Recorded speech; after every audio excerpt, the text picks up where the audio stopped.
new topic, nature of fruits is utmost important topic and sure one question in the board exams of class 10th from this topic. Sure. आज तक ऐसा कभी नहीं हुआ कि इस टॉपिक में से क्वेश्चन ना बना। अब नेचर ऑफ फ्रूट्स क्या है, कैसे इसको कनेक्ट किया जाता है विद क्वाड्रेटिक इक्वेशंस एंड कैसे समझा जाता है रूट्स का बिहेवियर, ये कॉन्सेप्ट नेचर ऑफ फ्रूट्स में कवर होगा। ठीक है जी। अब nature of fruits is totally dependent upon discriminant. इसमें डिस्क्रिमिनेंट जिसको हम डी से डिनोट करते हैं, जिसको हम किससे डिनोट करते हैं? डी से। अब क्वाड्रेटिक इक्वेशन कोई भी होती है वो होती है ax² plus bx plus c is equal to 0 और इसके अंदर जो d है ना, d ये होता है b² माइनस 4ac। डिस्क्रिमिनेंट क्या होता है? b² minus 4ac, b² minus 4ac। अब देयर आर टू केसेस, या तो d greater than equal to 0 होगा, इसको कहेंगे पॉजिटिव होगा, या d लेस देन 0। अगर ग्रेटर देन 0 है तो हम बोलते हैं रूट्स किसको कहते हैं? अल्फा और बीटा को। उसको कहते हैं, तो हम कहते हैं roots are real, roots are real. ठीक है जी। फिर ग्रेटर देन और इक्वल टू 0 का मतलब क्या है? यहां तो d ग्रेटर देन 0 होगा, यहां d इक्वल टू 0 होगा। d greater than equal to 0 या ग्रेटर देन 0 या 0 रूट्स रियल है, मतलब रूट्स की वैल्यू नंबर लाइन पे प्लॉट हो सकती है।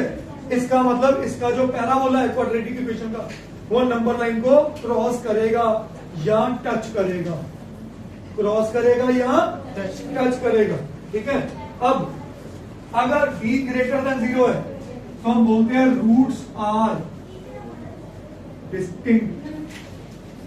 डिस्टिंक्ट का मतलब alpha is not equal to beta, alpha और बीटा आपस में इक्वल। तो अक्सर इसका ग्राफ कुछ ऐसा बनेगा जिसमें ये अल्फा है और ये क्या है? समझ गए?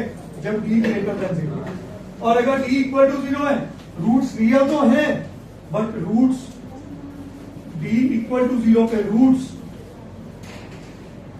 आर इक्वल, इसका मतलब अल्फा और बीटा क्या हो जाएंगे? इक्वल हो जाएंगे। क्या हो जाएंगे? और इसके केस में जो ग्राफ बनेगा बेटा वो कुछ ऐसा बनेगा कि जो पैराबोला है वो सिर्फ ग्राफ को टच करेगा, तो जो ये पॉइंट आएगा वही अल्फा है और वही क्या है? बीटा है। वही अल्फा है और वही क्या है? और अगर मेरा d लेस देन 0 होता है तो हम बोलते हैं roots are unreal, roots are unreal. ठीक है। तो इस सिनेरियो में हम लिखते हैं कि रूट्स आर अनरियल को हम अलग वे में भी लिख सकते हैं, roots are imaginary, roots are. और इन दिस सिनेरियो जो मेरा ग्राफ होगा वो कभी एक्स एक्सिस को टच नहीं करेगा। टच करेगा तो ही रूट पैदा होगी। रूट कहां पैदा होगी? नंबर लाइन पे। जब नंबर लाइन को टच ही नहीं करना तो रूट्स कैसी हो गई? अनरियल।